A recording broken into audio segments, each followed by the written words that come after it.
Terremoto del 85, todavía hay vestigios en la capital de los estragos que causó. 177 chilenos murieron en esa ocasión, 2.500 quedaron heridos, miles perdieron sus casas y aunque tuvo un grado menos que el terremoto del 27 de febrero, fue igual de destructivo, como lo recuerda la crónica de Claudio Fariña.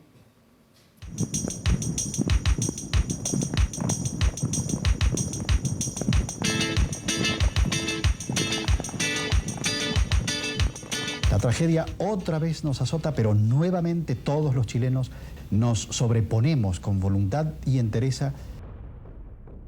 Faltaban 13 minutos para las 8 de la tarde de ese domingo que sería el último de las vacaciones. El lunes todo volvería a la normalidad con las clases. El Festival de Viña había terminado y la predecible vida de los chilenos tarjaría otro ritual de año a año, pero la naturaleza más impredecible que la rutina chilena diría otra cosa.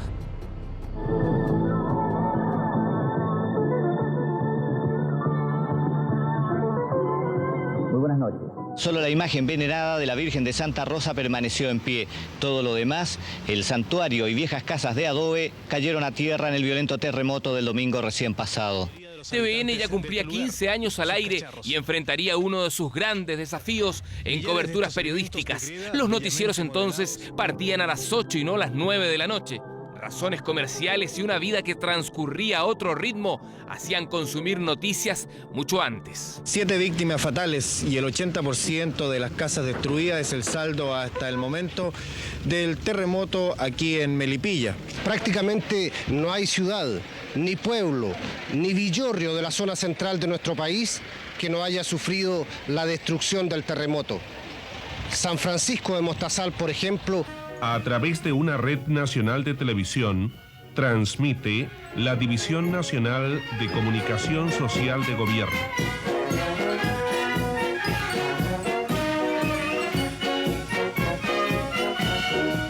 Yo recuerdo que me tocaba la conducción del informativo central. En ese tiempo, de 8 a 9, fíjate, de 20 a 21 horas. Curiosamente, porque debería haber sido al revés, pero bueno. Entonces, yo tenía la costumbre de llegar por lo menos un par de horas antes a revisar los textos, los libretos, las imágenes, en fin. 19:50 estaba yo en maquillaje, dando los últimos toques, y se empieza a sentir, empieza a gritar la tierra. Entonces tú tenías que caminar por un sendero de placas de cemento, y luego estaba el departamento de prensa, que era una casucha de madera. Numerosos establecimientos educacionales de la capital han sido habilitados como albergues para recibir a los damnificados de los distintos sectores. Yo empiezo a ver el cemento, que era como una culebra, y veía estos andariveles del Parque Metropolitano del Cerro San Cristóbal. Yo miraba y pesco, y obviamente corro, porque iba a ver a la Patricia y al Pipo, el más chico, tenía 1 año, y no recuerdo si era el director de prensa, Patricio Caldichuri, no lo recuerdo, estoy viejo ya. Uno de ellos dos me dice: Eduardo, ¿dónde vas? A la casa, estás loco, me dice, al estudio. ¿Pero cómo? Al estudio. Y lo quedé mirando y le dije: sí, si ese era mi mandato, al estudio. Y me voy al estudio. Y nos mirábamos todos, y de repente nos dicen: al aire, al aire, al aire, porque estaba el primer llamado que hubo fue del Liceo Alemán. Fue el Liceo Alemán, que estaba en llamas, en fin. Buen punto toca Cruz Johnson, el lector de noticias más longevo de TVN. Desde 1979 al 2004, 25 años en pantalla, para asegurar que el del 85, a diferencia del terremoto del 2010, fue uno que se caracterizó por los incendios simultáneos que se propagaban por la capital. Algo que ratifica a nombre de bomberos Marco Antonio Cumcille, el TIT. La Facultad de Ingeniería de la Chile en Pochef fue el primer incendio. Después salió el Liceo Alemán en Antonio Vara, que es donde está hoy día Duoc. Ahí se estaba quemando el 4º piso y era también en los laboratorios. Y el tercer incendio fue en Renca, la Química Harting, que se estaba quemando. Entonces el cuerpo prácticamente habían salido todas sus compañías, quedaban 2 o 3 en su cuartel, quedaba la 18 y la 19, que en este caso la Vitacura y la de Barnechea. Recuerda que entonces había 1950 voluntarios en todo Santiago, pero las compañías trabajaban prácticamente solas. Y en eso estábamos en el cuartel escuchando el otro incendio cuando un radioaficionado se empieza a meter y dice que se está quemando un edificio en Nueva Costanera. Salimos solos porque no había más máquinas. Normalmente un departamento por piso, se quemaba el piso completo. Me acuerdo que un compañero nuestro quedó atrapado porque se derrumbó una especie de librero grande que había en un pasillo, nosotros entramos gateando, se cayó ese librero y mi amigo quedó debajo de los escombros, tuve que sacarlo, lo saqué yo de hecho. Normalmente cuando hay una alarma de incendio, a los 10 minutos tú tenés 10, 12 compañías. Aquí dimos la alarma y la única compañía que llegó fue la de Barnechea y el primer refuerzo que nos llegó, como una hora después, fue una compañía de la Plaza Brasil, la 9ª, que la liberaron de alguno de los otros incendios, no sé cuál, y llegó a apoyarnos, pero estuvimos mucho rato solo trabajando. Por el tipo de construcción, de riego, por normas menos exigentes, lo concreto es que el del 85 fue un terremoto con más incendios que rescates por derrumbes. Hasta los bomberos castigados, eso sí, suspendidos, fueron convocados y esa convocatoria sorprendió también al general Pinochet con todo su gabinete en Punta Arenas, a donde había partido en un esfuerzo descentralizador del gobierno, que se tuvo que suspender en el acto para volver a Santiago. Andaba en Punta Arenas. Algo pasaba ya que estaba en Punta Arenas, en fin, con una serie de ministros y decide regresar a Santiago, a Televisión Nacional. El pueblo de Chile agradece con emoción las manifestaciones que han expresado países hermanos en esta hora de prueba. Entre las paredes de Televisión Nacional nacerían las campañas Chile ayuda a Chile, que se repetirían en cada nueva emergencia, en cada nueva inundación, cuando un terremoto sacudiera a cualquier parte de Chile.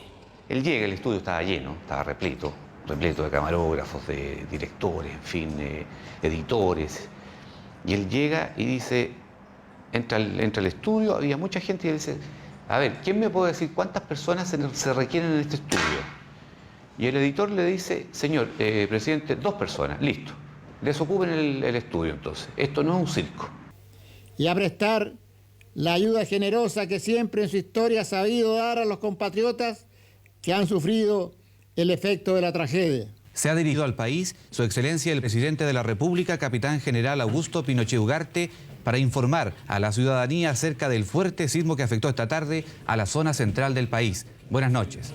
Medicamentos y otros enseres son las primeras ayudas internacionales que llegan a nuestro país para los damnificados del terremoto. El presidente de la República se encuentra en estos momentos efectuando un recorrido por las comunas más afectadas. De inmediato se toman medidas, las casas que se pueden habitar se habitan. Se reparan, perfecto. Y de repente viene la segunda réplica, mi alcalde, y arrancan todos. Yo no sé si Carlanga todavía existe, el camarógrafo. Estaba Carlanga, le pone piloto automático a la cámara y linda la cuestión. Y ahí me quedé, 14 horas en la conducción del informativo. El edificio El Faro, ubicado en Reñaca, junto al Camino a los Ositos, continúa inclinándose y se encuentra en peligro de derrumbarse en cualquier momento. Precisamente ante lo que fuera un monumento nacional, la tumba del general Manuel Baquedano, quien tuvo activa participación en la Guerra del Pacífico. El profesor Valero nunca olvidó esa fecha. Es la del día de su cumpleaños y también la del día de la muerte de sus suegros en un cine de Llolleo. Fue la celebración más triste. Nosotros fuimos al teatro donde ellos estaban, de donde salieron, justamente para evitar la calle, la entrada principal, salieron por el costado y justo el costado cayó toda una cornisa de concreto con los fierros, que no le digo que los fierros, sale un poco duro lo que voy a decir, los fierros le pescaron la cabeza, o sea, fue una muerte instantánea, preferible que haya sido así. Los dos estaban abrazados. También en Llolleo, pero en la iglesia, los tíos de Eduardo Cruz Johnson perdían la vida. Un despacho en directo lo hacía asumir el duelo en pleno estudio de televisión. Dan los nombres de varios de ellos y entre ellos estaban los tíos Danilo Prado y la tía Nelly. ¿Tú no te diste cuenta? Sí, claro, me di cuenta y tuve que guardar la compostura nada más. A casi 3 décadas del terremoto que denominamos olvidado, la Basílica del Salvador permanece cerrada al público. Nadie ve los vitrales de Alemania ni las esculturas que adornaban la nave central. El MOP licitará una estructura que evitará el colapso total, pero su restauración definitiva tendrá que seguir esperando como lo ha hecho por casi 30 años. la mitad de los 60 que tardó su construcción, iniciada en el siglo XIX, la de un testigo silente del tiempo que nos recuerda cuán telúrica y acontecida es nuestra patria.